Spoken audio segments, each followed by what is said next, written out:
Excelencia, señor Tony de Brum, Ministro de Asuntos Exteriores de las Islas Marshall.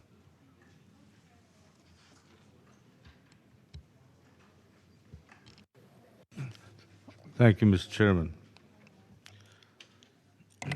Mr. Chairman, Excellencies, colleagues, distinguished ambassadors, ladies and gentlemen.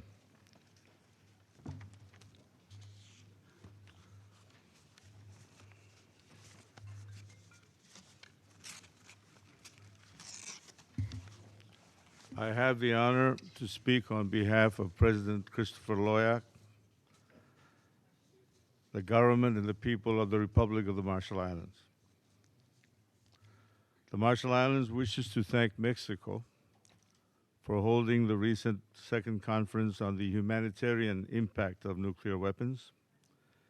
And the Marshall Islands is also proud to have joined 124 other nations in the joint statement on the humanitarian consequences of nuclear weapons delivered by New Zealand before the UN General Assembly's first committee last October. Mr. Chairman, the Marshallese people have one of the most important stories to tell regarding the need to avert the use of nuclear weapons, and one which should spur far greater efforts for nuclear disarmament. I must remind this meeting that it was ultimately under the status and administration of the United Nations as a UN trust territory that the Marshall Islands was used as a nuclear testing ground. Indeed, the only instance I am ever aware of in which the UN specifically authorized testing and use of nuclear weapons is under UN Trusteeship Resolution 1082, adopted in 1954, and UN Trusteeship Resolution 1493, adopted in 1956. I believe in this very room. The Marshall Islands experienced 67 nuclear tests between 1946 and 1958 at a scale of 1.6 Hiroshima shots every day for 12 years. Every day for 12 years. This is not only a historical issue, but one whose consequences remain with us today as a burden which no nation and which no people should ever have to carry. It was the experience in the Marshall Islands of nuclear testing which ultimately served to shock the world into pursuing not only non-proliferation, but ultimate disarmament. I have not come here today with any intent to air out bilateral issues with the former UN administering power, the United States, which conducted those tests. The facts speak for themselves, and they have been recognized by the leaders of the Pacific Islands Forum, and most importantly, by the 2012 report of the UN Special Rapporteur. It will be rightly in Geneva at the UN Human Rights Council, including through its Universal Periodic Review, where human rights issues will be raised in full. Rather, I've come to ask if it must be again the Marshall Islands that reminds the UN, and particularly its member states, of the risks and consequences of nuclear weapons. Colleague ministers and disarmament ambassadors and experts have gathered here from around the world with the serious responsibility to achieve ultimate disarmament under the NPT. But must we now ask how many people in this room here today have personally witnessed nuclear detonations? I, for one, have. I am a nuclear witness, and my memories from Likip Atoll in the Northern Marshalls are strong. I lived there as a young boy for the entire 12 years of the nuclear testing program, and when I was 9 years old, I remember vividly the flash of the Bravo detonation on Bikini Atoll 6 decades ago in 1954.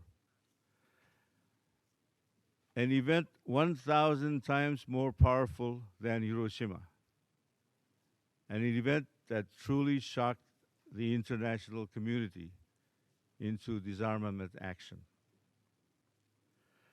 The UN trusteeship resolutions and documents on the nuclear tests in the Marshall Islands are fading as the yellowing pages crumble in your fingers. Some of them are altogether missing. But our Marshallese memories and experience shall not fade. It is as though the world has lost true focus of this nuclear threat, as if it is treating in passing as a casual risk and not a grave and present danger. I challenge other NPT members to prove wrong our skepticism. Mr. Chairman, like so many other countries, the Republic of the Marshall Islands also believes that the awareness of the catastrophic consequences of nuclear weapons must underpin all approaches and efforts towards nuclear disarmament. It is in the interest of the very survival of humanity that nuclear weapons are never used again, under any circumstance. And the truly universal way to accomplish this is through the total elimination of such weapons, including through fulfilling the objectives of the NPT and achieving its universality. It should be our collective goal as the United Nations and as parties to the NPT to not only stop the spread of nuclear weapons, but also to pursue the peace and security of a world without them. The Marshall Islands urges all NPT members to achieve the treaty's obligation. This is not an issue of bloc politics. It is an issue of collective security. If the treaty's goal from over 45 years ago is no less relevant today, then it seems this relevance is not fully matched by political will and adequate progress. We have seen almost 5 decades of an endless cycle of promises and more promises, mostly unkept. The 2010 NPT Action Plan, adopted by consensus, is an important benchmark against which everyone is measuring progress in implementing the NPT through specific and often time-bound actions. But this action plan is also likely to reveal serious and grave shortcomings in implementation. It should be beyond any question that legal obligations remain unfulfilled, that under the NPT's defining purpose and after decades of diplomacy, we are still so far from meaningful conclusion. Disarmament is only possible with political will, and we urge all nuclear weapon states to intensify efforts to address their responsibilities in moving towards an effective and secure disarmament. The Marshall Islands reluctantly affirms important bilateral progress amongst nuclear powers, but further underscores that this is still far short of NPT's collective and universal purpose. International law and legal obligations are not hollow and empty words on a page, but instead the most serious form of duty and commitment between nations and to our collective international purpose. Compliance and implementation, you have referred to, Mr. Chairman. It is for this reason that I have participated on behalf of my country as a co-agent in recent filings at the International Court of Justice against the world's major nuclear powers. Those that make binding obligations within international treaties and those who are bound by customary international law must and will be held accountable for the pursuit of those commitments and obligations. I call on all like-minded nations here and those not here to join us in this very significant, peaceful movement forward. While the Marshall Islands recognizes the valid rights of states parties under the NPT for nuclear use, peaceful nuclear use, there is an obligation that only exists with the highest prerequisite standards of safety and security. Recent events and accidents have not added to the confidence that security is of utmost concern.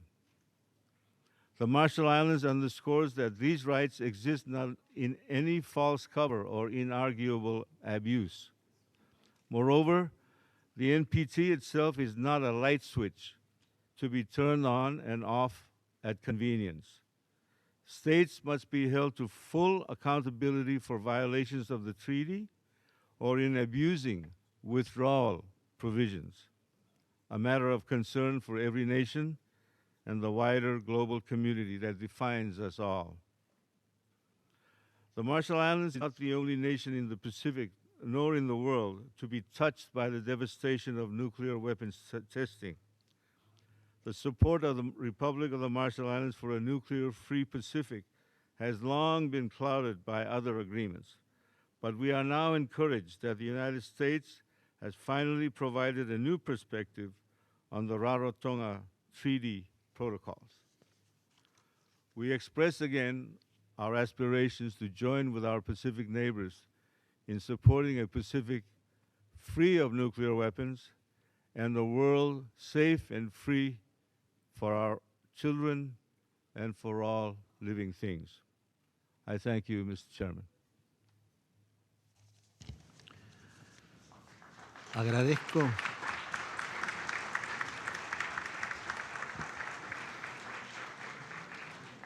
al distinguido ministro de Asuntos Exteriores de las Islas Marshall